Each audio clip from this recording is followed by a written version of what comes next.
everyone. My name is Sara, and I'm glad Mikey said at the top of this that we are not experts, because I'm definitely not an expert in the subject matter that I'm about to talk about. So any errors are mine, but by that same token, all the more reason to listen to this podcast I'm about to talk to you about. So I'm forwarding an episode from the Ottoman History Podcast. And if you haven't heard about it before, it's a really, really great podcast. It talks about Ottoman history, obviously, but it also has episodes on more contemporary issues impacting like former Ottoman regions. Like there's a great episode on the kafala system in Lebanon and the history of migrant domestic workers there. So I really, really recommend it. This particular episode is an interview by Stacey Fantold, and I have her bio up here. So recently she published a book which delves into the background of the 1919 peace conference, which was held at the end of World War I, and ultimately led to the splitting of the region, like the post-Ottoman Empire, into mandates in different countries. Her angle is super interesting though, because she argues that actually the Lebanese, Palestinian, and Syrian, so the greater Syrian diaspora, was super active and politically involved in a lot of organizing and narrative building that happened pre, during, and post World War I. And actually, I'm glad that I'm presenting after Karim, because I feel like there's this great thematic link here between his book and then the topic of this. So I have a little sound clip I'm going to play, and it's just from the top of the actual episode. It's a nice summary. The Mahjar matters for several reasons, because of the institutions, the political societies, the newspaper press, the sort of social institutions that these migrants carry forth with them when they move abroad. They remain a part of the political lives of Ottomans and then of Mandate era Syrians and Lebanese. And they do so through these institutions that encompass individuals who are living in Brazil, in Argentina, in the United States, and in Beirut and Damascus.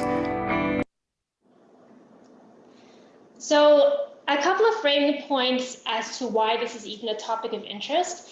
I know there's a variety of numbers, but the generally accepted one, or the one that's used in the podcast, is that there was about 500,000 expats from Greater Syria in the diaspora in the Americas before the First World War. And to put that in context, that's about 20% of the population of Greater Syria at the time.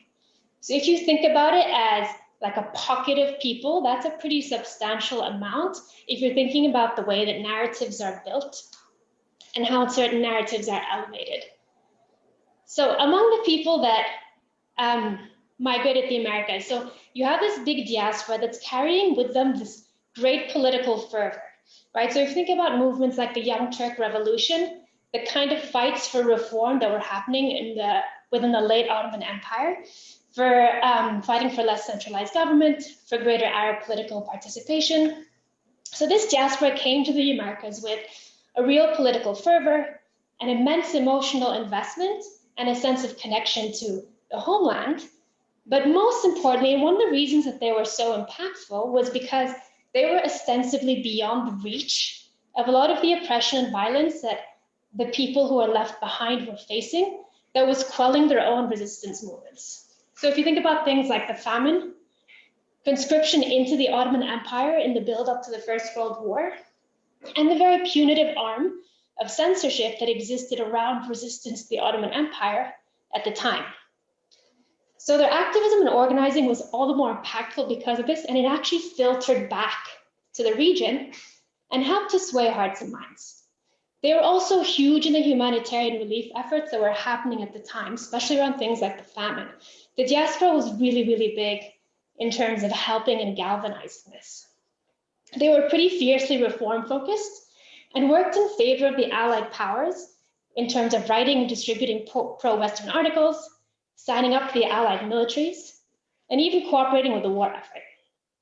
So ultimately, this fervor and involvement is how the diaspora made it to the table when it came to the discussions that then shaped the modern Middle East. Some of these organizations were even invited to the 1919 peace conference, and their voices were part of these discussions. And this sort of sets the stage for you in terms of what this podcast is about. It's super interesting, and it opened up a lot of lines of inquiry for me, because I think like the way I'd always heard the story was that World War I happened, Sykes-Picot happened, and it was all this fait accompli. Like the Arab voice was entirely erased from how I had learned this part of the history. And I feel like this podcast, for the first time, for me at least, gave me more of an inroad into what was the role that Arabs actually played here. Like instead of us being really passive and just watching this unfolding, there was actually like a real active movement. And I think for me, that was just such an important thing to hear, because that's not the way I learned it. So instead of just being kind of like, this is what happened, there was a few years there, like several months, where actually the region was at a juncture and any number of things could have happened. Like one thing that Fantold talks about was that there was an idea of an American mandate being floated around. Like I never knew that. And there was organizations within the Arab diaspora and within, like from the homelands, that were super for this, and others that were super against it and against the idea of mandates entirely. And then there's this whole conversation about, well, which Arab voices were invited to this conference, which were elevated, which petitions were ignored. And so even within the idea of opening up the history and to highlight the Arab voice, there's even this additional nuance of, well, which Arab voices? So for me, that was super, super, super interesting. And then in addition to revealing this kind of more Arab-centered narrative, I felt like there was all these connections to things that we think about now. Like she touches on the 1918 travel ban that the US placed on Ottoman subjects. And then also how the French negotiated with the US so that they could help to influence the repatriation of people from the diaspora, specifically Christians, back into the region. And for me, that's this big link, right? Even now, immigration is such an important part in the way that countries influence like others, and the way that the US, in particular, the naturalization of Arab subjects has always been through the lens of religion. So there was that, and there's also other things like, she mentions at one point, she's like, well, there's a real reason that a lot of the Arab diaspora moved to these big settler colonies, but then she didn't explain it. And so I needed to go in further, and that's still something I want to look into. So I think just in general, the podcast gave me so many additional things to look into that I just wasn't even aware of. And I think most impactfully for me, the episode really resonated with me because I had left Lebanon a year earlier. I had watched the revolution from abroad. It was a couple months after the explosion. And I was so taken with how the Lebanese diaspora was galvanized and how they came together and participated in relief efforts and pushing for reform. And I think for me, there was this kind of emotional moment where I was like, oh, this is what we've always done.